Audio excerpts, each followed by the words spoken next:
வந்தாச்சு. இப்போ வந்து பாலிக்கு ஏர்போர்ட் வந்துட்டேன்னா என் கூட வர போறது யார் தெரியுமா? என்னோட ஃப்ரெண்டு சபீனா அப்படின்னு சொல்லிட்டு. அவங்க வந்து இது வரைக்கும் நான் பார்த்ததே இல்லை. பாருங்க வந்துட்டாங்க சபீனா.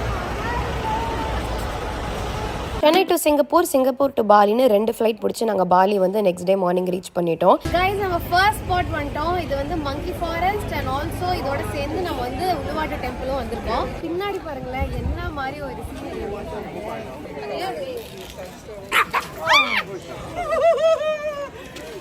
கேச்சக் டான்ஸ் பர்ஃபார்மன்ஸ் பார்க்கறதுக்காக வந்து உள்ளே போயிட்டேன். உள்ள பெரிய கேலரி இருக்கும். உலக நாடுகள்லேருந்து ஏகப்பட்ட டூரிஸ்ட் இதை பார்க்கறதுக்குனே வராங்க. பொன்னியின் செல்வன்ல ஒரு சாங் இருக்கும். சக் சக் சக் சக்னு ஒரு சாங் வந்து ஸ்டார்ட் ஆகும். அதை வந்து ரஹ்மான் சார் அதோட ஆடியோ லான்ச்லேயே சொல்லியிருக்காரு, நான் இந்த கேச்சக் டான்ஸ் பர்ஃபார்மன்ஸ் பார்த்து இன்ஸ்பயர் ஆகி தான் அந்த சாங்கே போட்டேன்ட்டு.